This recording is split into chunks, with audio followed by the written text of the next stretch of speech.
Fala pessoal, Murilo da JHP aqui e hoje vou falar com vocês sobre válvulas pneumáticas para área classificada ou válvulas pneumáticas EX. Como que a gente faz para poder especificar isso direitinho? Vamos desvendar esse mistério de uma vez por todas. Pois bem, primeira coisa que você tem que saber, qual que é a área que você está trabalhando? Qual que é o grau de proteção necessário na área da qual você está especificando essa válvula? Tem para gás, zona 0, zona 1, zona 2. Para pó, zona 20, zona 21, zona 22.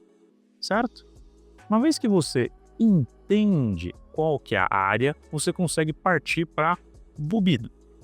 E por fim, através de variáveis de custo, até mesmo facilidade de instalação, você selecionar qual que é a melhor bobina para você utilizar. Murilo, é aquele monte de sopa de letrinhas de certificações, né? EXM, EXD, EXE. Gente, essa sopa de letrinhas são maneiras que você tem para poder garantir um tipo de certificação para a sua bobina, o equipamento elétrico que vai montado na válvula, que é aquilo que vai levar a certificação. Certo? Então aqui a gente já fala sobre mais um conceito importante. Quem leva a certificação não é a válvula, é a bobina. Ah, Murilo, então eu posso comprar a bobina de uma marca, né, e a válvula de outra marca? Olha, poder você até pode, mas não é garantido que vai funcionar, porque cada válvula ela é projetada para trabalhar com bobina do seu fabricante, ou com a bobina de uma certa potência, né, ou com a bobina de um tamanho de um castelo específico, que é essa parte da válvula. Então, eu não faria isso se fosse vocês, eu manteria o mesmo fabricante com os dois, certo? Então, Murilo, como é que eu faço para saber qual que é a zona que eu estou trabalhando para especificar a válvula correta? É muito simples. Uma empresa, quando ela vai definir as zonas dela, ela chama um órgão certificador que vai definir o que é zona 0, zona 1, zona 2, zona 20, zona 21, zona 22. A partir da probabilidade que você tem de um gás combustível passar naquela área. Então, por exemplo, zona 0, alta probabilidade, ou constância de gás dentro daquela área. Zona 1 tem uma menor probabilidade, zona 2 menor ainda, né? E uma série de fatores levam à definição do grau daquela zona. Então não é o fornecedor da válvula que define, não é a empresa que define. Não tente forçar alguma coisa no seu cliente achando que ele está de má vontade, pois tem um órgão certificador que define isso para ele. E ele não tem outra escolha a não ser usar aquela válvula para manter a segurança da sua operação, certo? Então, por exemplo, eu estou aqui na minha mão um tipo de bobina bem conhecido, que é a bobina EXN para a zona 2 e zona 22 com cabo. É o tipo mais barato que você tem de bobina certificada para área classificada. Só que ela tem um porém. Ela vem com rabicho, correto? Que ela tem que vir com esse rabicho de fio.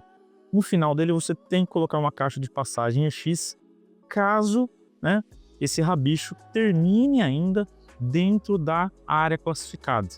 Não tem o que fazer.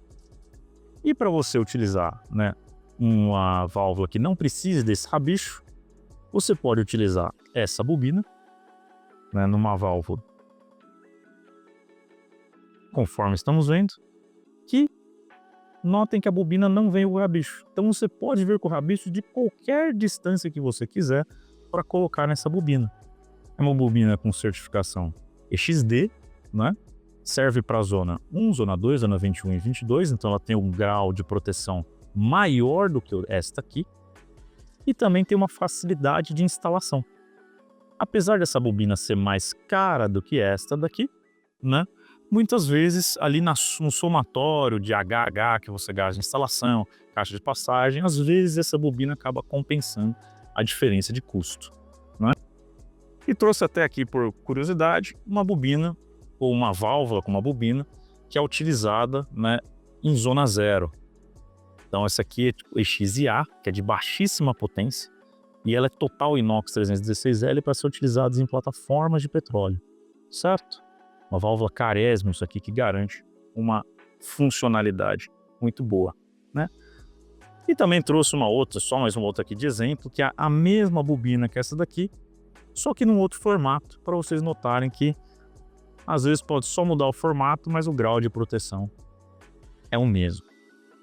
Então, gente, espero que eu tenha ajudado vocês um pouquinho a entender como é que faz para a gente especificar. Espero que vocês tenham captado que o que manda é qual que é o grau de proteção que aquela zona manda você ter nos seus solenoides.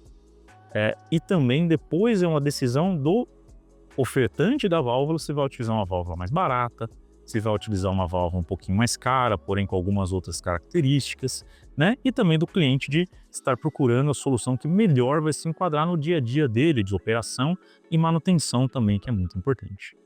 Espero que eu tenha respondido para vocês mais essa pergunta. Se vocês tiverem algum outro questionamento ou quiserem que eu me aprofunde, né, em algum desses temas, manda uma mensagem para mim, deixa aqui nos comentários que a gente fala um pouquinho mais. Muito obrigado.